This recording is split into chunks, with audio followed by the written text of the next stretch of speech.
to Diddy and Absolutely. Absolutely. Cassie just name-dropped Britney Spears in the Diddy trial as she was on the stand. And Diddy inviting heavyweights like Britney to flex his. What could possibly link music mogul Diddy to pop icon Britney Spears? An unexpected connection came to light in court, turning the trial completely upside down. As the revelations unfolded, the tension in the room became unbearable. The court was stunned when evidence was presented tying both celebrities to the mysterious and exclusive Freaks-Offs party. Whispers filled the courtroom as details emerged, casting a shadow over the proceedings and raising more questions than answers. What exactly was Diddy hiding? And why was his reaction so explosive when the evidence was revealed? The truth, it seemed, was more shocking than anyone had imagined. Do you believe that Britney was to Diddy and Absolutely. Absolutely. All of those girls, all of those Mickey Mouse girls, including Christina Aguilera, all of these children have been fit. Part of the reason why they can't tell you is because they were drugged when most of what was happening to them was happening. And what they have left are the memories and the nightmares. You believe that Bieber has been trying to expose Diddy for years? Because if you look at his Yummy video, there's a lot of indicators that he was trying to expose what these elites are really doing to children. He used pizza images a lot. Rihanna, all of them. Listen to their music after they get their big hit record in their deal. That Lou Taylor is friends with Diddy. They're all listed on the charter of that same church. Over here. Y'all can bring the 500 cameras over here. Y'all can bring it to George Clooney or Tom Cruise or Will Smith. So you're saying give Britney a break? Give Britney or any woman or children, you're supposed to have rules to the game. There's supposed to be, there gotta be rules to the game. You know what I'm saying? Okay. And don't put nobody in danger driving, you know? I think that right now, everybody's treating everybody in the world like they can't make a mistake, or they have to be this perfect thing, whether it's Barack Obama, Reverend Wright, whether it's Miley Cyrus or, you know, Britney Spears. Everybody has to be perfect. And life ain't like that. Cassie just name-dropped Britney Spears in the Diddy trial as she was on the stand testifying. She said, Sean was there and he brought Dallas Austin, Britney Spears. I think those were the two that stand out to me. Now, what she is talking about is her 21st birthday party that took place on September 8th, 2007. The picture is right above. You see Britney with Diddy, Paris Hilton, and then there's Dallas Austin next to her. It's gonna blow your mind. This is the evolution of Britney Spears from 2000 to 2024. And look what happened in 2003. Who's this guy? Anyone recognize him? And also pay attention to what happens in 2007. Right now, P. Diddy is looking at spending the rest of his life in prison for human trafficking and also assault towards Cassie Ventura, who was his ex-girlfriend. Cassie Ventura has explained that one way P. Diddy would always try to manipulate her was trying getting other celebrities to come to parties, with one example being Britney Spears, who came to Cassie's 21st birthday party. That birthday party was actually the night before the 2007 VMAs, where Britney Spears had one of the worst performances of her career, and many called it the beginning of the end. And after that happened, Britney Spears actually came out apologizing for the performance, saying she was extremely tired, having no sleep the night before, and did admit to being hungover. Now it's been insinuated that story actually goes much deeper, where P. Diddy might have tried to set Britney Spears up that night, getting her drunk on purpose and keeping her up to try and get her to have a bad performance. From the point of view that P. Diddy had this idea that if Britney Spears' career tanked and she was losing popularity, she would be more reluctant to sign with his record label instead. From Cassie Ventura's point of view, she said that Britney Spears was just a pawn to P. Diddy to try and get her at that birthday party for Cassie, so she'd be so impressed she would date P. Diddy. It actually worked, because that was the first night ever Cassie Ventura did kiss P. Diddy. For Britney Spears, it's not likely she was ever seriously abused by P. Diddy, but it definitely seems like she was a pawn in his plans, and with that I'm Charles Sproul. Subscribe to learn something. For years, the Freaks-Offs party existed as something of an urban legend among Hollywood insiders. It was whispered about at exclusive after-parties and hinted at in veiled comments on gossip blogs, but rarely discussed openly. According to persistent rumors, the Freaks-Offs party was an elite, invitation-only gathering that drew some of the biggest names in entertainment. The secrecy surrounding it only added to its mystique. Locations changed frequently, invitations were nearly impossible to obtain, and the alleged activities that took place behind closed doors were far from glamorous. Until recently, all accounts of these parties were purely speculative, fuel for celebrity blogs and anonymous sources. There was never anything concrete to confirm what actually went on, or even who was truly involved. That all changed with the shocking developments of a recent court trial, where the Freaks-Offs party suddenly became the centerpiece of a growing scandal. As evidence began to emerge, the courtroom was gripped by tension. Prosecutors revealed new information that shed light on how these parties may have served as backdrops for secret alliances, manipulative power plays, and behavior that could ruin reputations if made public. These weren't just social events for the rich and famous, they were said to be high-stakes gatherings where image, influence, and control were traded like currency. At the center of the controversy is music mogul Sean Diddy Combs. Long suspected of being one of the key figures behind these parties, Diddy's involvement had always remained just out of reach of confirmation. Until now. The court presented damning evidence tying him directly to the organization and orchestration of the events. With his commanding presence in the industry, Diddy certainly had the influence and network to keep something like this hidden. But in this trial, that veil of secrecy began to fall apart. And then, in a stunning twist, another name surfaced: Britney Spears. Her alleged connection to the Freaks Offs party sent shockwaves through the courtroom. Once seen as America's pop princess, Britney's public narrative had already been marked by highs, lows, and deeply personal legal battles. Now, her name was being linked to something much darker and more mysterious. The revelation triggered a frenzy, with reporters and observers scrambling to piece together how she could be involved. Legal analysts noted how quickly carefully crafted celebrity narratives can unravel under legal scrutiny.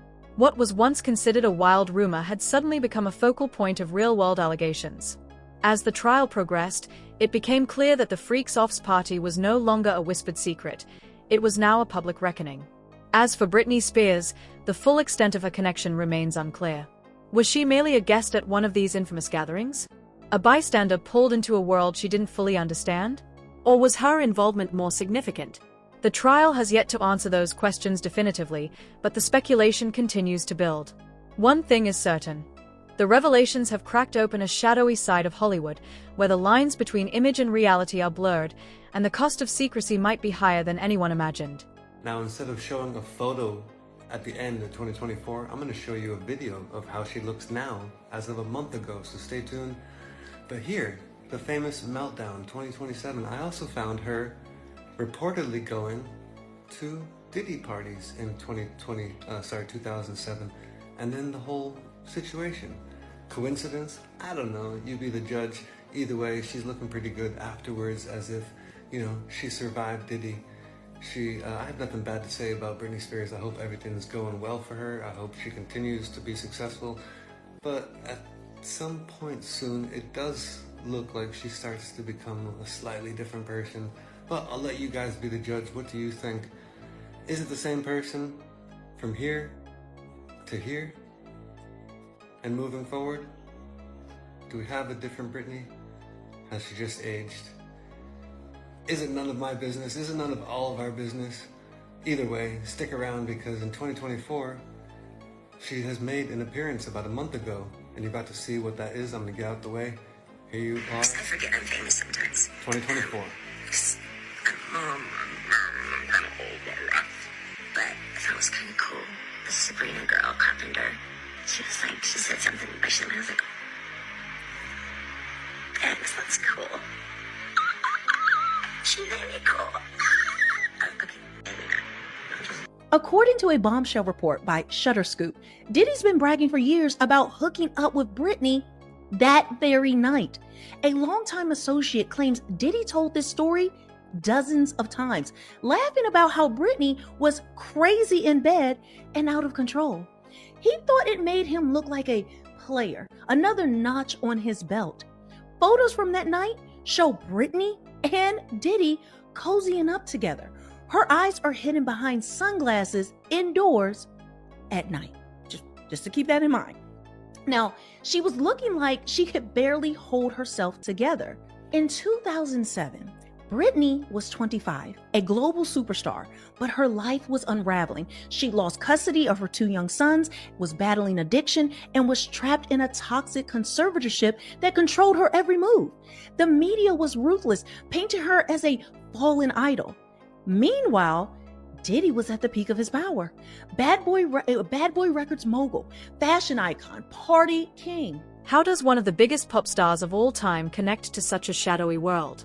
That question gripped the courtroom as the prosecution unveiled new evidence tying Britney Spears to the infamous Freaks Offs party. From the moment the judge allowed her name to be mentioned, the entire atmosphere shifted. For a trial already brimming with salacious claims, this revelation raised the stakes to a whole new level. Gasps echoed through the gallery, and even veteran reporters were visibly shaken. All eyes turned toward Diddy, who sat motionless, his expression unreadable, as the prosecution began laying out their case. The evidence came in the form of messages retrieved from an encrypted platform allegedly used to organize these elite gatherings. On courtroom screens, prosecutors displayed a series of emails and text messages, carefully constructing a timeline that seemed to place Britney at the center of at least 2 of these exclusive events. One particularly damning message described a white-hot headliner making a surprise appearance. Another was even more direct, explicitly naming Britney Spears as the guest of honor. These messages were dated several years back, aligning with a time when Britney was under intense legal and public scrutiny due to her now infamous conservatorship. The most dramatic moment came when a witness, identified as a former assistant to one of the alleged organizers, took the stand. They confirmed the authenticity of the messages and testified to seeing Britney at one of the gatherings.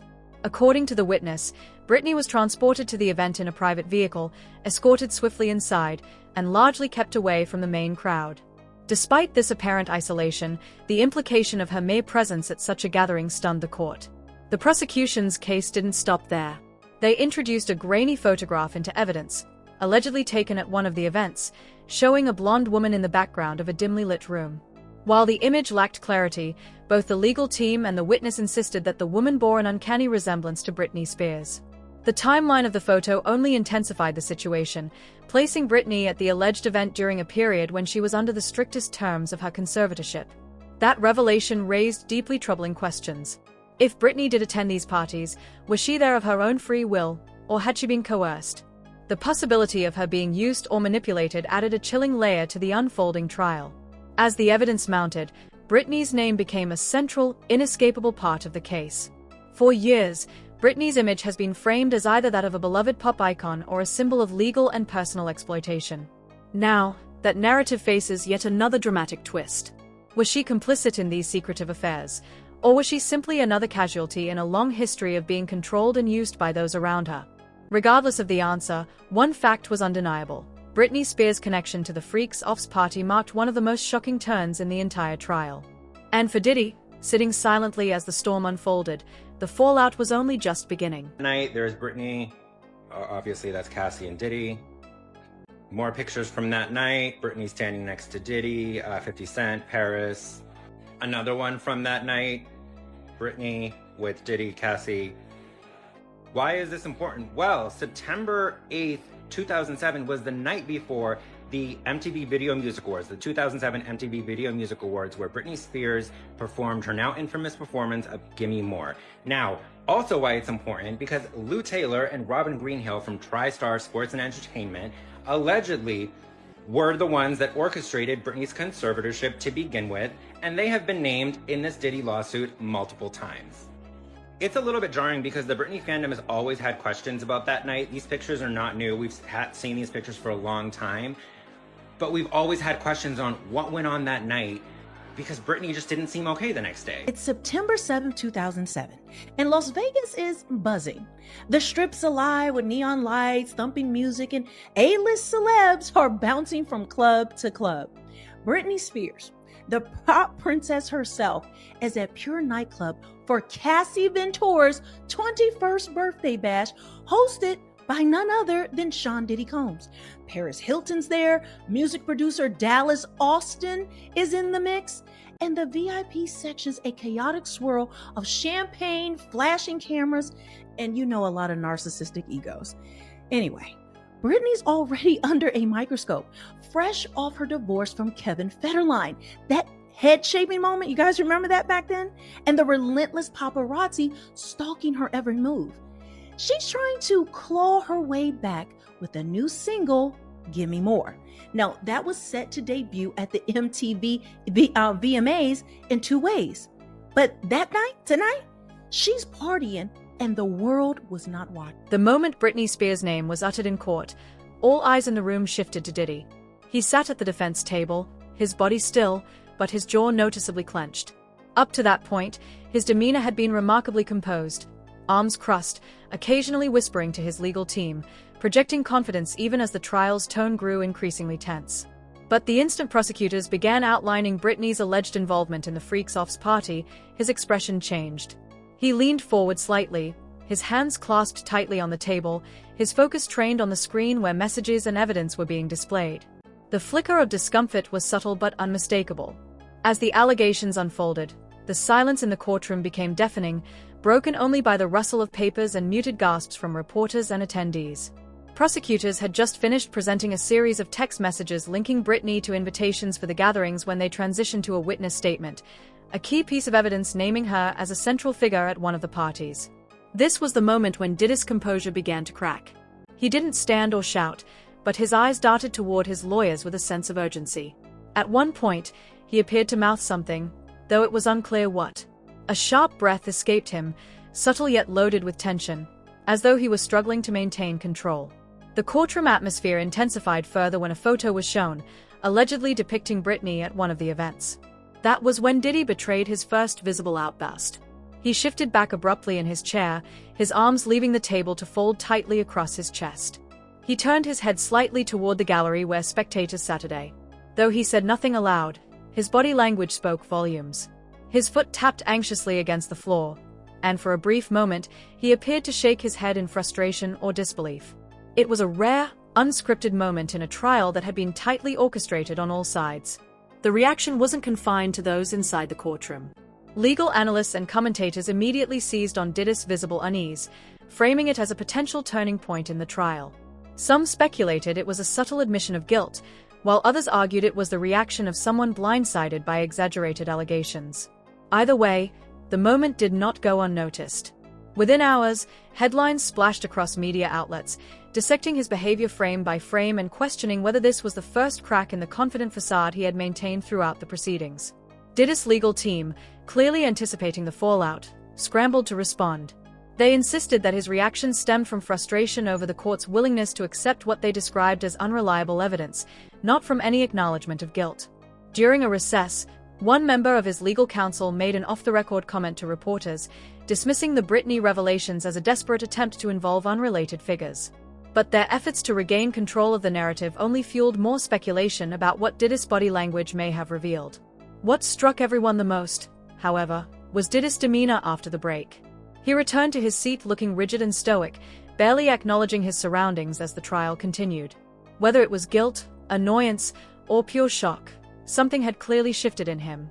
The question now hangs in the air: was this the reaction of a man genuinely caught off guard, or was there more he wasn't ready to face?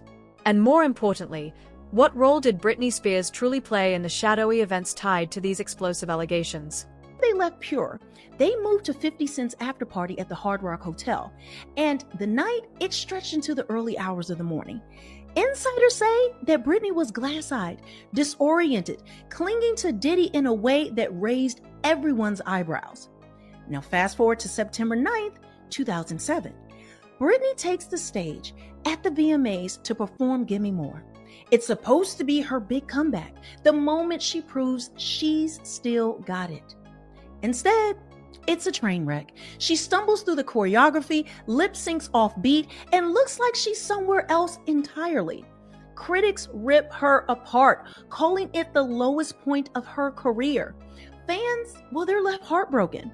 Britney later admits in her 2023 memoir, The Woman in Me, that she hadn't slept that night before, had a panic attack backstage, and felt forced to perform despite begging to back out. She wrote, "I knew it was going to be bad. I was a mess." But what she didn't say, and what's now coming to light, Cassie Ventura, his then girlfriend, was a rising R&B star signed to his label. That Vegas night was her 21st birthday, and Diddy pulled out all the stops, inviting heavyweights like Britney to flex his clout. But here's the problem. Diddy's not looking so untouchable anymore. In September of 2024, as we know, he was arrested on federal charges of sex trafficking, racketeering, transportation for prostitution. He's been in a Brooklyn detention center ever since, pleading not guilty, of course. But the evidence is piling up, okay? We've been covering the case. Cassie's 2023 lawsuit against him, settled out of court for $20 million, accused him of rape, physical abuse, and forcing her into drug-fueled freak-offs, which we know was with all these male escorts from around the country, and she's getting it on while he watches. Her testimony in Diddy's ongoing trial, which, like I said, we've been covering, is where Britney's name first resurfaced. What would lead Britney Spears to these infamous gatherings, and how does her role fit into the shadowy world tied to the Freaks Offs party? That was the question hanging in the air after prosecutors laid out their claims. The allegations surrounding Britney's involvement painted a picture that blurred the line between scandal and speculation. According to the evidence presented, Britney was not just a name on the guest list, but a figure who may have been deliberately ushered into these events under circumstances that raised even more questions than they answered. Witness testimonies revealed a timeline that stretched back to Britney's most tumultuous years, around the height of her conservatorship battle, when every aspect of her life seemed tightly controlled. One witness described seeing Britney arrive at a Freaks Offs party in the early 2010s, noting how she was chauffeured in a black SUV and quickly escorted inside while appearing withdrawn and disconnected. The witness testified that Britney's demeanor seemed out of place amid the larger-than-life personalities and wild energy of the event. Her presence sparked a key question. Was she an active participant, or was her appearance orchestrated by those who controlled her life at the time?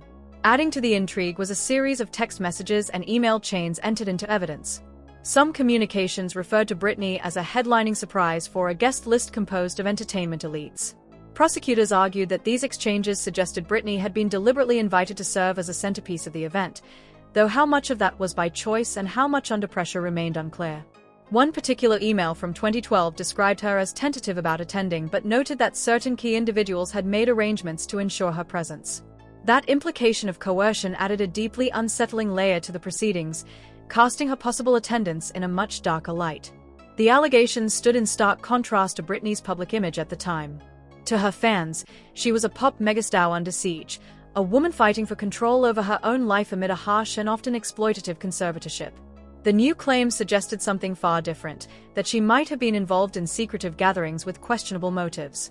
However, her defenders were quick to point out that, even if she did attend, it may have been yet another example of her being exploited by those around her. The idea that her handlers may have maneuvered her into participating in these exclusive but morally ambiguous parties was a chilling possibility that no one could easily dismiss. The courtroom's most shocking moment came when prosecutors presented a second photograph, this time with greater clarity. In it, a woman who closely resembled Britney could be seen near a secluded corner of a dimly lit room, avoiding the larger crowds. Though not definitive, the photo's inclusion sent shockwaves through the courtroom and beyond. Social media erupted in debates. Some fans expressed outrage and disbelief, while others sorrowfully questioned whether Britney had been unknowingly pulled into a world that operated far beyond her control. Despite the swirl of speculation, nothing concrete about Britney's level of involvement has been firmly established. The Freaks Offs party allegations added layers of intrigue and doubt, with both sides of the courtroom bracing for what comes next. Was she there by her own decision, or by someone else's? As the trial continues, the defense is expected to address these questions directly. Until then, Britney's name hangs over the proceedings like a shadow, her true role in the mystery still unclear. He told the jury that Diddy invited Britney and Dallas Austin, her ex-boyfriend, to her Vegas birthday party, and that the beginning of the relationship was kind of marked publicly with a kiss.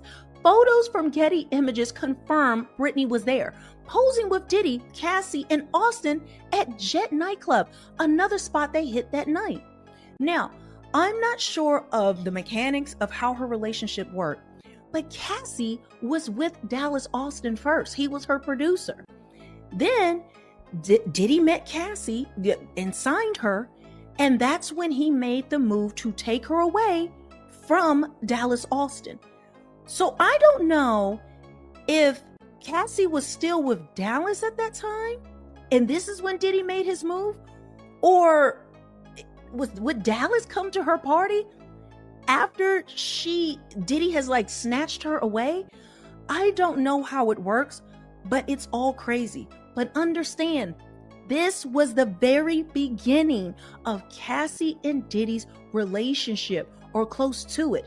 And this is also where allegedly the violence began. Witnesses like Cassie's makeup artist, Mila Morales, who testified, and Diddy's former assistant, George Kaplan, they both testified about seeing Cassie with bruises and injuries allegedly from Diddy's violence.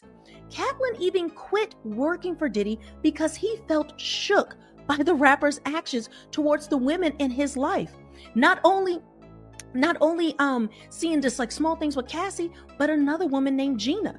And this also includes a 2015 incident where Diddy was on a private jet to Vegas and started abusing Cassie right there on the plane in front of everyone. Did the defense have a convincing explanation for Britney Spears' alleged involvement? That was the looming question as Diddy's legal team rose to address the explosive allegations tying her to the Freaks Offs party. Until this point, much of the trial had centered on unearthing scandalous details, but now it was the defense's chance to dismantle the prosecution's claims. They came armed with a clear stance.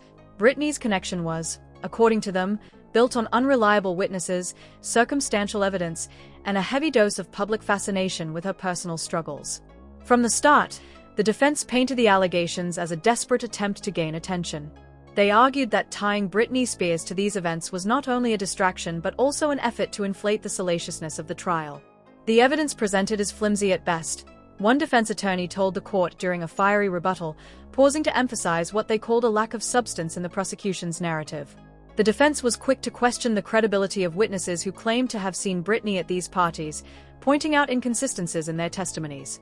In one case, a key witness had allegedly altered their account multiple times, a fact the defense highlighted to undermine their reliability. The text messages and emails, which had served as the cornerstone of the prosecution's argument, were next under attack. The defense introduced a forensic technology expert to cast doubt on their authenticity, suggesting the communications could have been altered or taken out of context. The expert testified that without full server access, it was impossible to verify timestamps or confirm Britney's direct involvement in the exchanges. What we have here are fragments, the expert explained, fragments that don't add up to a full picture. This technical breakdown created enough uncertainty to make spectators wonder whether the evidence was being manipulated or misinterpreted. A particularly striking moment came when the defense addressed the photograph allegedly placing Britney at one of these events. They presented their own expert who testified that the grainy quality of the image made it highly unreliable. This could easily be mistaken identity, the expert said, showing examples of visual distortions in comparable photos. By the end of the cross-examination, even some in the courtroom seemed uncertain whether the photo could truly hold up as evidence. However, the defense's challenge didn't resonate equally with everyone. Many found their dismissal of the Britney connection too convenient and overly reliant on casting doubt without offering substantial counter-evidence. Public reaction was mixed. Some were convinced the connection had been debunked, while others accused the defense of deflecting rather than disproving the claims outright.